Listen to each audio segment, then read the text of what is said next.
హల్లెలూయా హల్లెలూయా. పోయిన వారం మనం ఏ వాక్యం కొరకు ధ్యానం చేసుకున్నాం?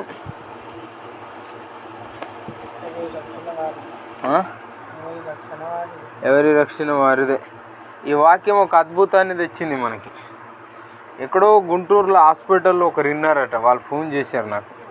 ఫోన్ చేశాను కానీ రోజు ప్రార్థన నిన్ననే చేశారు. అన్న, మీ వాక్యం విన్నామయ్య గారు, మాకు చాలా ఆనందం అనిపించింది. మాది గుంటూరు, మేము హాస్పిటల్లో ఉన్నాము, మాకు చాలా ఆనందం అనిపించింది, మా కోసం ప్రార్థన చేయవా అని నిన్న ఐరీలో ఉన్నప్పటికైనా ప్రార్థన చేసిన. ఇంటికి వెళ్ళి 7 గంటలకు ఫోన్ చేసిర్రు, ప్రార్థన చేసిన. పొద్దున 4:30కి ఫోన్ చేసిర్రు, ప్రార్థన చేసిన. ఎంతో దూరం వెళ్ళింది ఆ వాక్యం. చాలా అద్భుతమైన మెసేజ్ అది. హల్లెలూయా. ఈరోజు మరొక వాక్యాన్ని మనం ధ్యానం చేసుకుందాం. వాక్యం పేరు ఏంటంటే, నీ సహవాసం ఎవరితో. నీ సహవాసం ఎవరితో. ఈరోజు యువతి యువకుల జీవితం, మీలాంటి ఒక జీవితం చాలా విలువైన జీవితం, చాలా ప్రాముఖ్యమైన జీవితం. హల్లెలూయా. ఎందుకంటే స్నేహం అనేది చాలా ప్రాముఖ్యమైనది. ఇప్పుడు మీరు బయటికి వెళ్ళినప్పుడు ఎంతోమందితో స్నేహం చేస్తారు, ఎంతోమందితో మాట్లాడతారు, ఎవరితోనో సంభాషణ చేస్తారు, నైట్, ఉదయం, పొద్దున. అలాంటి సమయంలో మన సహవాసం ఎవరితో ఉంది, ఎవరితో మనము స్నేహం చేస్తున్నాం, మన స్నేహము ఎవరితో మనం బాగా స్పెండ్ చేస్తున్నాం అనేది మనం కంపల్సరీ తెలుసుకొని ఉండాలి. హల్లెలూయా. ఎందుకంటే క్రీస్తు బిడ్డలుగా మనము క్రీస్తు ప్రేమను బట్టి మిమ్ముని మీరే క్రీస్తు ప్రేమను బట్టి మేము మిమ్మల్ని బ్రతిమిలాడుతున్నాం. మీరు తప్పకుండా ఈ వాక్యాన్ని పాటించాలి, వినాలి. స్నేహం అనేది చాలా ప్రాముఖ్యమైనది కాబట్టి ఎవరితో మీ స్నేహాన్ని మీరు పరీక్షించుకొని చూడాలా. ఎవరితో మేము స్నేహం చేస్తున్నాం, ఎవరితో మేము మాట్లాడుతున్నాం, ఎవరితో మేము నడుస్తున్న వ్యక్తి ఎలాంటి వాడు, మేము మాట్లాడుతున్న వ్యక్తి ఎలాంటి వాడు, నా ఫ్రెండ్ ఆయనలో బ్యాడ్ ఏముంది, ఆయన ఎలాంటి వాడు, ఆయనలో నీచమైన పనులు ఏమున్నాయి, ఆయనలో పనికిరాని పనులు ఏమున్నాయి, అతను ఏమేమో అలవాట్లకు గురి అయి ఉన్నాడు. ఇది కంపల్సరీ మనము పరీక్షించి తెలుసుకోకుండా స్నేహం చేయవద్దు.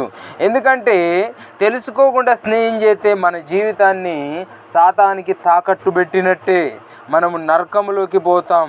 మంచి యవ్వన జీవితము దుష్టుని చేతిలో పెట్టాక దుష్టుడు మన జీవితాన్ని విడవడు. హల్లెలూయా. ఈరోజు ఎంతోమంది యవ్వనస్తులు ఈ లోకంలో, ఈ ప్రపంచంలో, ఈ ఊర్లలో ఎన్నో అలవాట్లకి బానిసలయ్యి మరవలేకపోతున్నారు. కారణం ఏంటి? స్నేహంతో ఉండి బర్త్డేలని, పార్టీలని, రోడ్ల మీద అని, ప్రోగ్రామ్స్ అని, ఇవని బయటకు వెళ్ళి తనసాబులతో, స్ప్రైట్ బాటిళ్లతో మొదలైన స్నేహము లాస్ట్కు బ్రాండీల వరకు వెళ్తూ ఉంది. హల్లెలూయా. సాతానుకు తాకట్టు పెట్టిన తర్వాత నీ స్నేహము, నీ శక్తిని కోల్పోతావు, నీ బలాన్ని కోల్పోతావు. నీకు ఒకసారి అలవాటు అయిందనుకో, దుష్టత్వం నీలోకి వచ్చిందనుకో, దాని నుండి విడుదల పొందుట చాలా కష్టం అనిపిస్తుంది. మారలేము. అటు తిరిగి అదే సంధిలో చూస్తాం, ఇటు వెళ్ళి అదే సంధిలో చూస్తాం. మనం యవ్వన జీవితము, మంచి జీవితము, నిష్కల్పమైన జీవితము. ఇప్పుడు దీనికి మీ జీవితాలకు ఎలాంటి ఒక పేరు లేదు. ఇక ముందు ఎలాంటి పేరు రాకుండా చూసుకోవలసిన జీవితము. ఈ యవ్వన జీవితం మళ్ళీ రాదు. యవ్వన జీవితం మళ్ళీ సంపాదించుకోలేము. అందుకు మన స్నేహం ఎవరితో ఉంది, మన సంతోషం ఎవరితో ఉంది, మన ఫోన్ కాల్స్ ఎవరితో ఉంది, మన చాటింగ్ ఎవరితో చేస్తున్నాం, కాలేజ్ వెళ్ళేటప్పుడు ఎట్లా వెళ్తున్నాము, మనం ఏదన్నా టూర్కి వెళ్ళేటప్పుడు ఎవరితో వెళ్తున్నాము, మన స్నేహాన్ని మనం గుర్తించి చూడాలా. హల్లెలూయా. ఎందుకంటే ఈ జీవితం చాలా విలువైన జీవితం. ఇప్పుడే మొలిసిన ఒక మొగ్గ ఎంత ఆనందంగా ఉంటుంది. దానికి ఏమన్నా తెలుస్తుందా? అదేమన్నా ఆకులు రాలిపోతుందా, వాడిపోతుందా? అంత పరిమళముగా కనబడుతూ ఉంటుంది. ఎందుకంటే దాని మీద ఎవరు చెయ్యలేదు, ఇంకా అంత పరిశుద్ధంగా కనబడుతూ ఉంటుంది ఆ మొక్క. అలాంటి ఒక మొక్కలు లాంటి యవనాస్తులకు ఈరోజు మీ సావాసాన్ని మీరు తెలుసుకోవాలి. హల్లెలూయా. ఒకసారి ఆలోచించండి. మనం రెండో కొరింథీ రాసిన పత్రిక దీంట్లో ఉంటుంది చూడు. 2వ కొరింథీ దొరికిందా? ఏమనుంది? కొరింథీయో 2వ కొరింథీ రాసిన పత్రిక 6వ అధ్యాయము 14వ వచనం చదవాల. 14.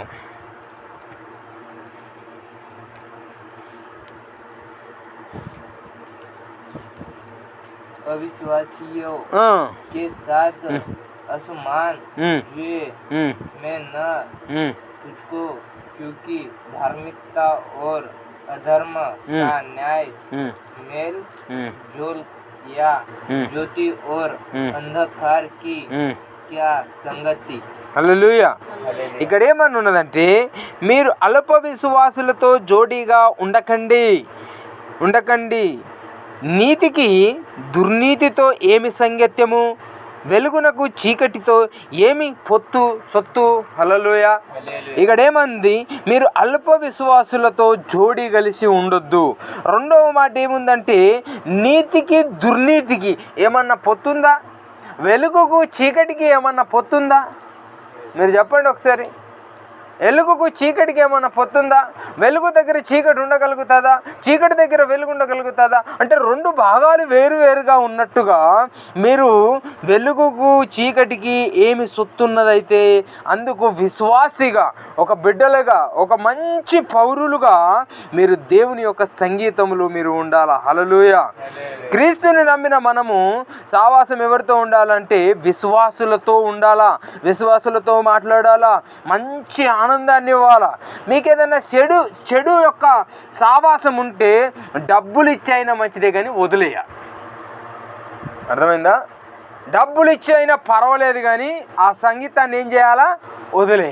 వదిలేయకుండా దానినే మనం పట్టుకొని ప్రేమించడము. అదే మనుషులు కాదా, వాళ్ళే మనకు సంతోషాన్ని ఇస్తున్నారు, వాళ్ళ దగ్గర ఉంటే టైం పాస్ అవుతుంది, మంచి మాటలు నేర్పిస్తారు, మంచి మేము స్టడీ జరుపుకుంటున్నాము అని అంటే వానిలో ఉన్న దుష్టత్వము నీలోకి ఎంటర్ అవుతుంది. అందుకే ఏం చేయాలంటే నీ స్నేహము క్రైస్తవులతో ఉండాలి. నీ స్నేహము దేవునితో ఉండాలి. ఏదైనా చెడు స్నేహము నీకుంటే డబ్బులు ఇచ్చైనా విడదీసుకోవాలి. అర్థమైందా?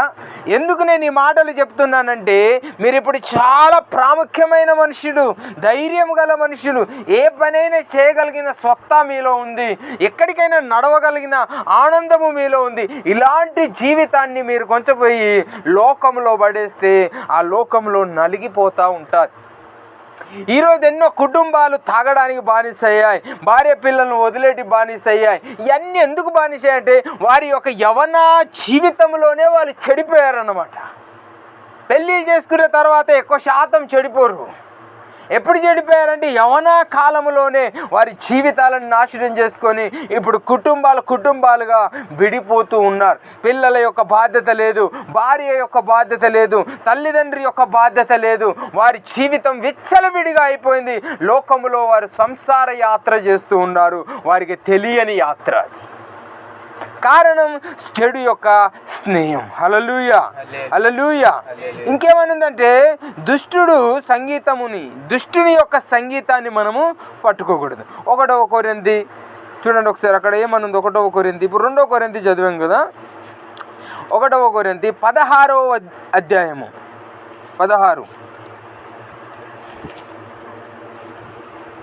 16లో 33వ వచనం చదవండి. 33 లేదా? 16లో 15లో 33 చదవండి.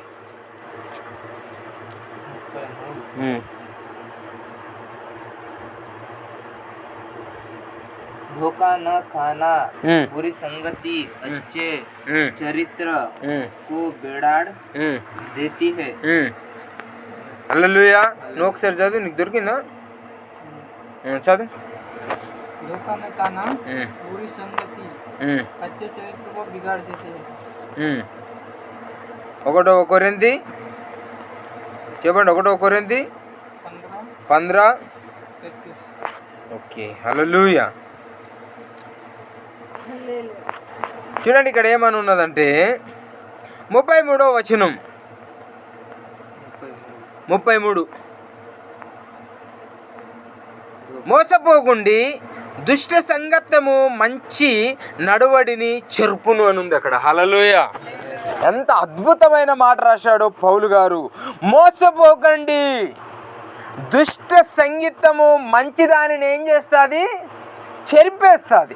నీలో ఉంటున్న మంచి భావన, నువ్వు మారాలనుకుంటున్న మంచి భావన, నువ్వు నేర్చుకోవాలంటున్న మంచి భావన, నువ్వు ఆనందంగా బ్రతకాలంటున్న మంచి భావనని ఏం చేస్తుందంటే విడిగా చేస్తుంది. హల్లెలూయా.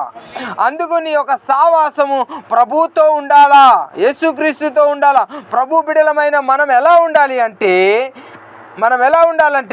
మన మీద ఎన్నో ఆశలు పెట్టుకున్న మన తల్లిదండ్రి యొక్క కలలు నెరవేర్చాలా. హల్లెలూయా.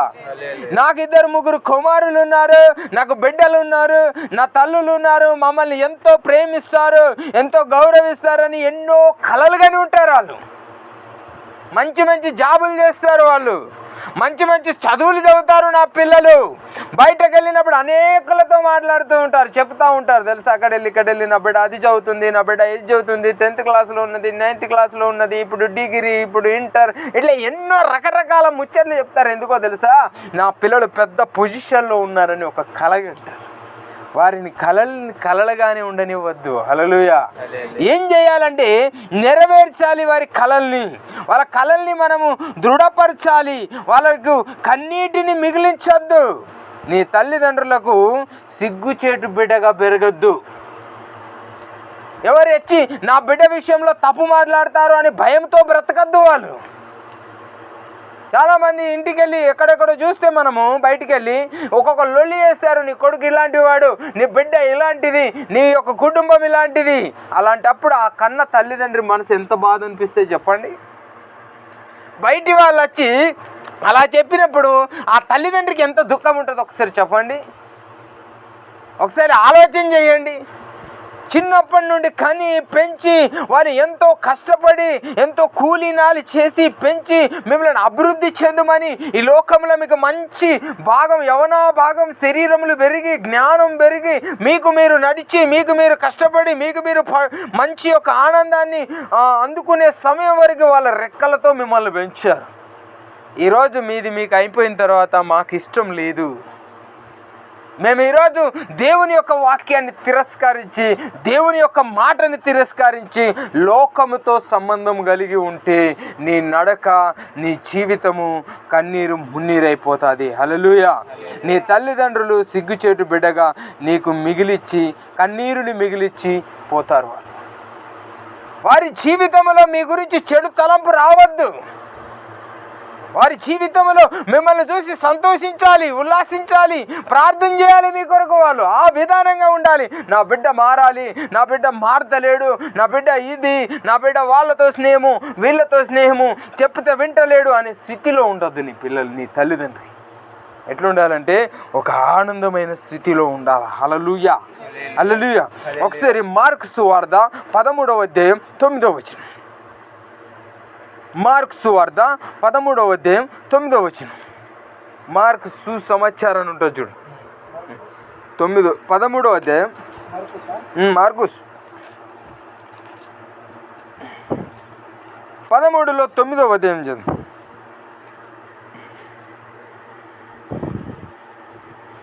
परंतु तुम अपने विषय में चौकस रहो, क्योंकि लोग तुम्हें महासभाओं में पोसेंगे और तुम पंचायतों में पोटे जाओगे। हालेलुया। और मेरे कारण నేను చదువుతా చూడు.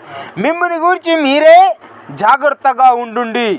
మీరు మిమ్ముని సభల అప్పగించెదరు, మిమ్మును సమాజ మందిరములో కొట్టించెదరు. మీరు వారికి సాక్షార్థమైన అధిపతులు ఎదుటను రాజుల ఎదుటను నా నిమిత్తము నిలువబడెదరు. హల్లెలూయా. ఇక్కడ ఎంత ఆనందంగా రాసింది. మిమ్ముని మీరే పరీక్షించి చూసుకోండి. మిమ్మల్ని ఎవరు పరీక్షించరు. నువ్వు ఆలపల్లి వెళ్తున్నావు, నువ్వు ఐరి వెళ్తున్నావు, నువ్వు నాగ్పూర్ పోతున్నావు, చంద్రపూర్ పోతున్నావు, నీ స్నేహం ఎవరితో ఉందో మాకేం తెలుస్తుంది? నీ బంధం ఎవరితో కలిసిందో మాకెట్లా తెలుస్తుంది? నీ చుట్టరికం ఎవరితో కలిసిందో మాకెట్లా తెలుస్తుంది? నీకెవరు బోధించాలా, ఎవరు నేర్పించాలా? నీ చెడు స్నేహము, నీ రాష్ట్ర స్నేహము, రాష్ట్రంగా దాచిపెట్టిన స్నేహం మాకు ఎట్లా తెలుస్తుందంటే నువ్వు నాశనమయ్యే టైంలో తెలుస్తుంది. ఎప్పుడు తెలుస్తావు తెలుసా? నువ్వు నాశనమయ్యే టైంలో తెలుస్తుంది. ఆ సమయంలో మేము అప్పటికి ప్రయత్నించి నిన్ను శుద్ధి చేయాలి, నిన్ను అభివృద్ధి పరచాలి, నిన్ను మంచిగా మార్చాలి అని మేము ఎన్నిసార్లు ఉపయోగం చేసినా నీకు మార్పు రాదు. ఎందుకంటే నువ్వు లోతైన పొక్కలో దిగిపోయావు కాబట్టి నీ జీవితం ఎన్నటికీ సరికాదు. అప్పుడు నువ్వు తలపట్టుకుంటా. ఇప్పుడు చాలా పబ్లిక్, చాలా యవనస్తులు ఈ మాట చెప్తూ ఉంటారు. కొన్నిసార్లు నేను వింటూ ఉంటాను, అన్న మేము మారాలనుకుంటున్నాం కానీ మారలేకపోతున్నాం, మేము పని చేయాలనుకుంటున్నాం కానీ మా వల్ల అవుతలేదు, మేము అలవాటుపడ్డాం, బానిస బ్రతుకు అయిపోయిందనమాట. మేము విడిచిపెట్టాలని ప్రయత్నం చేస్తున్నాం కానీ మా నుండి అది విడిచిపోతలేదన్నా. ఏడుస్తున్నారు తెలుసా? ఈరోజు లివర్ పాడై, కిడ్నీలు పాడై, మూత్రపిండంలో ప్రాబ్లమ్స్, హార్ట్ ప్రాబ్లమ్స్, ఇవన్నీ దేని ద్వారా అంటే వాళ్ళ అలవాట్ల ద్వారా. ఆ అలవాటు ఎక్కడి నుంచి వచ్చిందంటే స్నేహం నుండి వచ్చింది. హల్లెలూయా. మీరు చాలా జాగ్రత్తగా ఉండాలి. మనం ఒకసారి చూడండి, మన ఊరిలో ఒక పిచ్చి కుక్క తిరుగుతుందంటే మనం ఎంత జాగ్రత్తగా ఉంటాం చెప్పండి. పిచ్చి కుక్కకి ఎదురుగా పోతామా? పిచ్చి కుక్కకి ఎదురుగా తిరుగుతామా? ఎందుకు? అది కరిస్తుంది. అంత జాగ్రత్తగా దాని దెబ్బకు దొరకకుండా మనం ఎంతో మనకు కావలసిన మంచి ప్లేస్లో మనం నిలుచొని ఉంటాం. ఎందుకంటే మనని మనం కాపాడుకోవడానికి. ఈరోజు మనం నాశనం చేస్తున్న సిగరెట్, మనం నాశనం చేస్తున్న అలవాట్లు, మనం నాశనం చేస్తున్న చెడు స్నేహము, ఇది మనని నరకానికి తీసుకెళ్తుంది అన్నప్పుడు మనం ఎంత జాగ్రత్తగా ఉండాలా? పిచ్చికున్నంత దూరము ఉండాలి. ఎవరు చెప్తారు మనకి మాటలు? యేసయ్య తప్ప ఎవరు చెప్పరు. ఏ గుడిలో, ఏ బడిలో ఈ నేర్పించరు.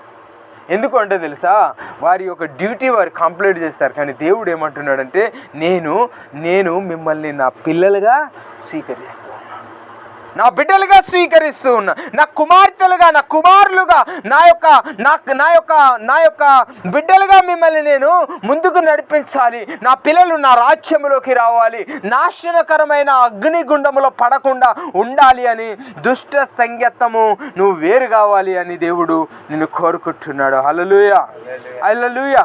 కొందరు ఏమంటారో తెలుసా, అన్న ఆ సమయములో వాళ్ళు తప్ప మాకు వేరే అవకాశం లేదు అని ఒక ప్రశ్న ఇస్తారు. ఇక ఆ సమయంలో మేము వాళ్ళతోనే ఉండాలి కదా అన్న, ఆ సమయము వాళ్ళతోటే గడపాలి కదా అన్న, మాకు వేరే సంగీతం లేదు కదా, అక్కడ వేరే మాట లేదు. ఇది ఒక ప్రశ్న. చాలాసార్లు అంటాను, అరే నువ్వు అంతోటి వెళ్ళకురా అంటే, నాకు ఆడ తప్ప వేరే వాళ్ళు లేడు కదా ఇప్పుడు వెళ్ళడానికి. ఒక పాస్టర్ గారు ఉన్నాడు, చాలా మంచి కుమారుడు ఉన్నాడు. ఆయన ఏం చేశాడంటే ఒకప్పుడు చెప్పాడు, నాన్న నీవు దుష్టులతో సంగీతం చేయొద్దు, చెడ్డ అలవాట్లు ఉన్న వారితో సంగీతం చేయొద్దు, మంచి నడక లేని వారితో సంగీతం చేయొద్దు బిడ్డ. నువ్వు చక్కగా దేవుని వాక్యంలో ఎదగాలి, దేవుని బిడ్డలతో సహవాసం కలిగి ఉండాలి, ప్రార్థనలో సహవాసం కలిగి ఉండాలి, వాక్యాన్ని ధ్యానించడంలో సహవాసం కలిగి ఉండాలి, పాటలు పాడే ఒక ఆనందం నీలో ఉండాలా అని ఆ కొడుకు చాలాసార్లు చెప్పాడు. ఆ కొడుకు ఏమన్నాడో చెప్పనా, నాన్న దామెర పువ్వు ఎక్కడుంటుంది తెలుసా? దామెర పువ్వు ఏడుంటుంది తెలియదా? కమ్మడి పువ్వు ఎక్కడుంటుంది?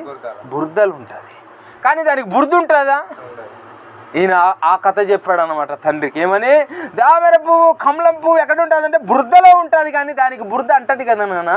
నేను కూడా ఒక దామెర పువ్వు లెక్క పాపంలోనే ఉన్నాను, కానీ ఆ పాపం నాకు అంటది అన్నాడు. హల్లెలూయా, హల్లెలూయా అని చెప్పేసి ఇంకేమన్నాడు తెలుసా, నేనెట్లా యేసుక్రీస్తు దేవుని నమ్ముకొని ఉన్నాను, ప్రభు యొక్క చర్చికి వెళ్తున్నాను, వాడిని కూడా ఇటే లాక్కొని వస్తా అని ఈయన ఆలోచన చేసి తండ్రికి ఒక సానుభూతి చెప్పేశాడు.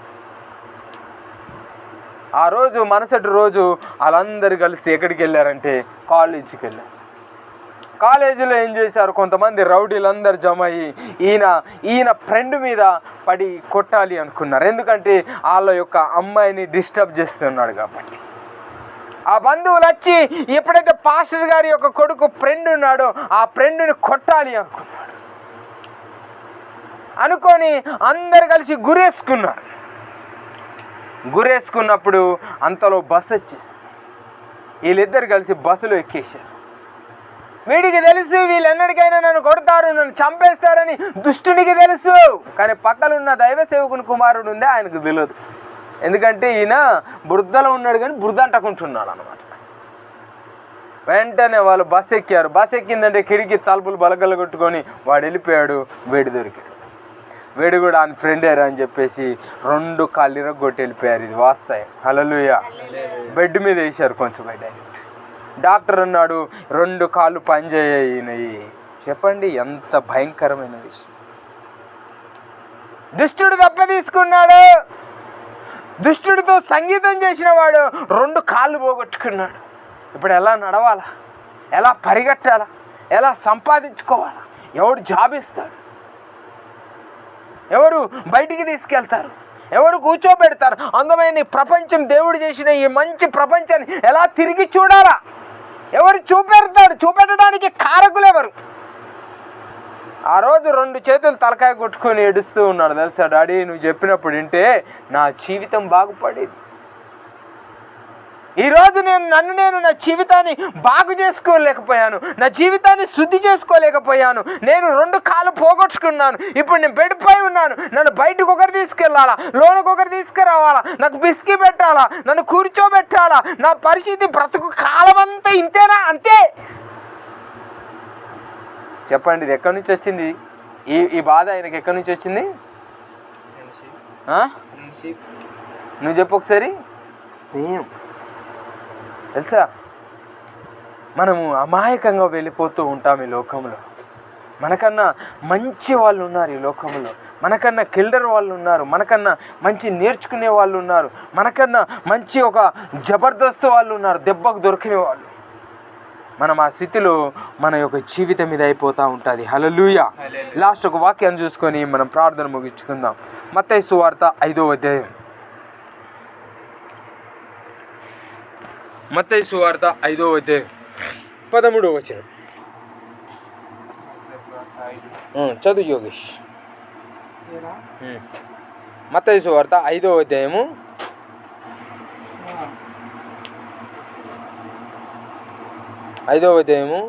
13వ వచనం. परंतु यदि नमक का स्वाद बिगड़ जाए तो वह फिर किस वस्तु से नमकीन किया जाएगा?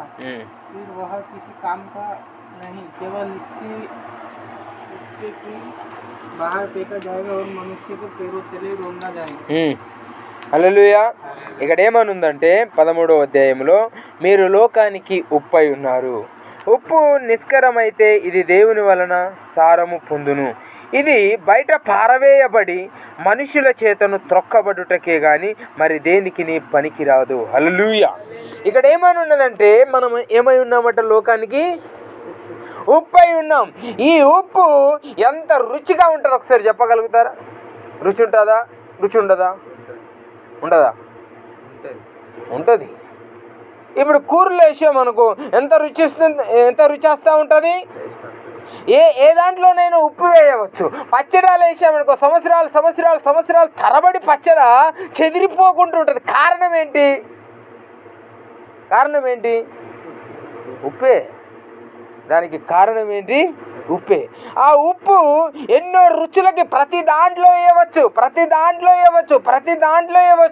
మటన్లో వేయచ్చు, చికెన్లో వేయచ్చు, కారంలో వేయచ్చు, పప్పులో వేయచ్చు, మన మజ్జిగలో వేయచ్చు, పెరుగులో వేయచ్చు, తర్వాత పచ్చడాలు వేయచ్చు, తర్వాత అన్ని రకరకాల దాంట్లో ఆ ఉప్పుని వేయచ్చు. కానీ ఆ ఉప్పు ఎంతో రుచిని వేస్తే రుచిగలదిగా ఉంటుంది. కానీ ఆ ఉప్పు కొద్దిగా ఎక్కువ అయిందనుకో ఏమవుతుంది? పాడైపోతుంది. హల్లెలూయా. ఏమైపోతుంది? పాడైపోతుంది. అందుకే యేసుక్రీస్తు ఏమంటున్నాడంటే, నీ విశ్వాసం ఉప్పుతో పోల్చాడు. విశ్వాసి మాటలు రుచిగా ఉండాల. ఎట్లుండాలి నీ మాటలు? రుచిగా ఉండాల. అద్భుతమైన రుచిగా ఉండాల. అనేకులతో మాట్లాడితే, గల్లీలో మాట్లాడితే, ఊర్లో మాట్లాడితే, పెద్దలతో మాట్లాడితే, స్నేహితులతో మాట్లాడితే, ఫ్రెండ్స్తో మాట్లాడితే, చుట్టాలతో మాట్లాడితే, బంధువులతో మాట్లాడితే, సేవకులతో మాట్లాడితే, సంఘం వారితో మాట్లాడితే ఎంత రుచిగా ఉండాలి. నువ్వు ఇప్పుడు నేర్చుకోవాల్సిన విషయం.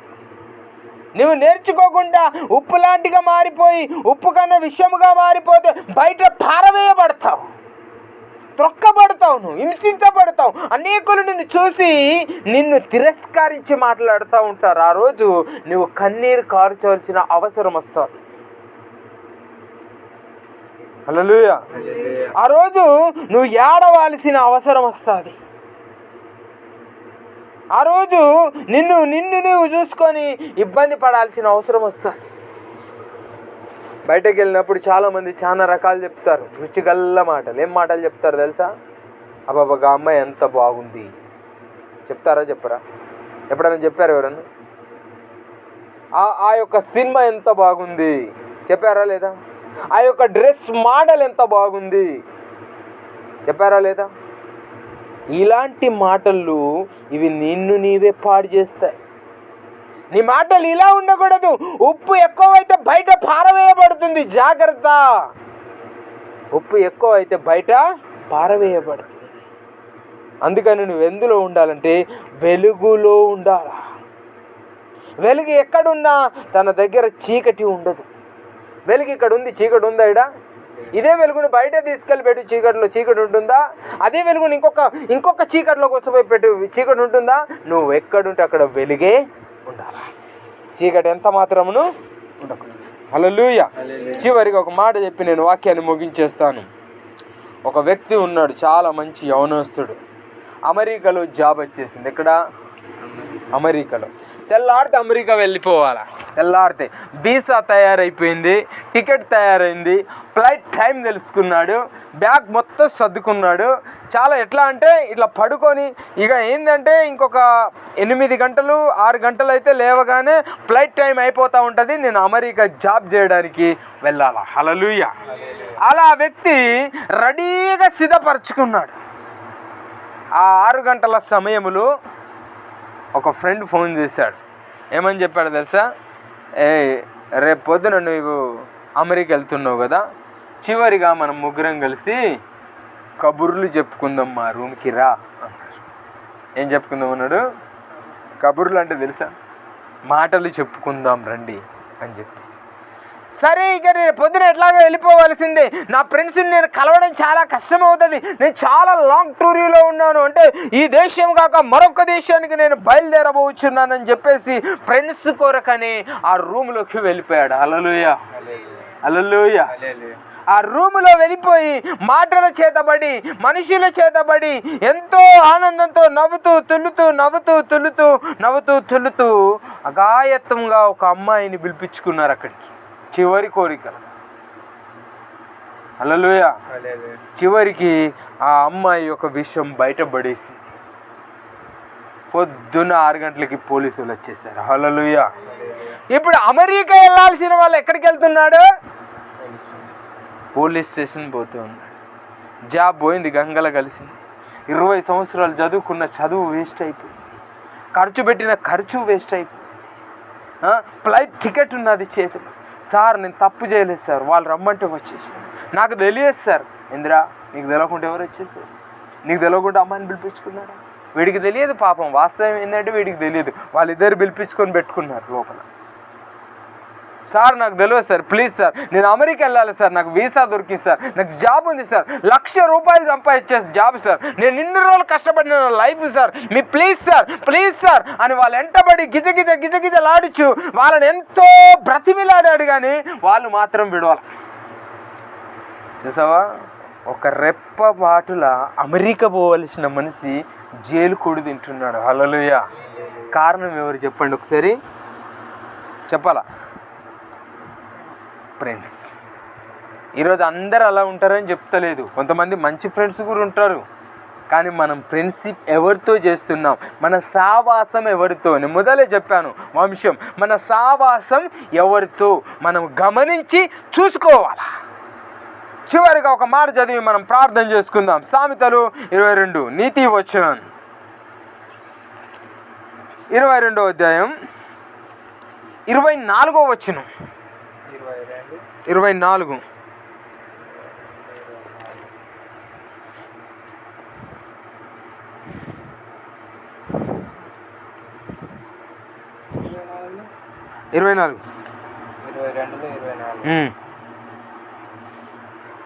చదవండి. क्रोधी मनुष्य का मित्र न होता और जेठ क्रोध करने वालों के संग न चलना. హల్లెలూయా. నువ్వు చదువు ఒకసారి. क्रोधी मनुष्य का मित्र न होना और जट क्रोध करने वाले के संग न चलना. హల్లెలూయా. हालेलुया. కోపించు వానితో సావాసం చేయకము, క్రోధము గల వానితో పరిచయం కలిగి ఉండకు. ఇది బైబిల్ సత్యం. ఎవరితో సావాసం చేయదు? కోపించు వానితో సావాసం చేయదు. రెండవది ఏంటి? క్రోధము గల వానితో పరిచయం కలిగి ఉండొద్దు. 25. నీవు ఎవని మార్గముని అనుసరించి నీ ప్రాణమునకు ఉరి తెచ్చుకుందువో. హల్లెలూయా. ఏమనున్నది? ఎవని త్రోవని నువ్వు వెళ్ళి నీ ప్రాణానికి ఏం తెచ్చుకుంటావు? చదువు. 25 చదువు. ऐसा न हो कि तू उसकी चाल सीखे और तेरा प्राण पंजे में फंस जाए. హల్లెలూయా. నువ్వు ఎవరి మార్గంలో వెళ్తున్నావు? ఎవరి నడకలో నువ్వు వెళ్తున్నావు? ఎవరి యొక్క త్రోవలో నువ్వు బయటికి పోతున్నావు? నీ పైకి ఉరేస్తాదేమో, జాగ్రత్త చూసుకో. ఉరిలో పడ్డ తర్వాత ఎంత కొట్టుకుంటే అంత బిగిస్తుంది తప్ప అది లూజు కాదు. అర్థమైందా సాగర్? ఎంత బిగిస్తే, ఎంత కొట్టుకుంటే అంత బిగిస్తుంది. ఆ రోజు నిన్ను బయటికి తీసేవాళ్ళు ఎవరు ఉండకపోవచ్చు. జాగ్రత్త. నువ్వు ఎవరి మార్గంలో వెళ్తున్నావు? ఎవరి మాట మీద వెళ్తున్నావు? ఎవరి స్నేహం మీద వెళ్తున్నావు? ఎవరి బంధం మీద వెళ్తున్నావు? ఎవరి మాట చొప్పున ఈ త్రోవలో వెళ్తే పెద్ద ₹1,00,000 సంపాదించగలుగుతానని ఎవరు చెప్తే నువ్వు వింటున్నావో దానిని కొద్దిగా జాగ్రత్త చేసి విను. నీ స్నేహం మంచిది, చేయండి స్నేహం, అదంటలేదు నేను. అందరి స్నేహితులు ఇలా ఉంటారని చెప్తలేదు. స్నేహములో మిస్టేక్ రాకుండా చూసుకోండి. మిమ్మల్ని మీరే జాగ్రత్తగా పరీక్షించి తెలుసుకోనండి. ఈరోజు నుండి మీరు చేయాల్సింది అదే. మా స్నేహం ఎవరితో ఉంది? మేము తల్లిదండ్రులను బాధ పెడుతున్నామా, దుఃఖ పెడుతున్నామా, ఏడిపిస్తున్నామా, కష్టపెడుతున్నామా, వారిని నలగొడుతూ ఉన్నామా, వారు లోపల ఏడుస్తున్నారా, బయటికి నవ్వుతున్నారా? ప్రతీది గమనించాల్సిన లైఫ్ మీది. ఓ 20 సంవత్సరాల తర్వాత మీరు చాలా గొప్పవాళ్ళు. ఓ 25 సంవత్సరాల తర్వాత మీరు వజ్రాలలా తయారవుతారు. అనేకులు మీ ముందు నిల్చొని మీ మాటలు వింటారు. ఫలానా వ్యక్తి మంచి మంచి మాటలు చెప్తాడయ్యా, ఆయన దగ్గర కొంచెం కూర్చుందామని చెప్పేసి కూర్చుంటారు. అంత గొప్ప ఆనందము మీలో ఉంది. ఇప్పుడు మీరు దాన్ని పోగొట్టుకోవద్దు. హల్లెలూయా. చిన్న గొప్ప వాక్యం దేవుడు ఆశీర్వదించి దీవించునుగాక.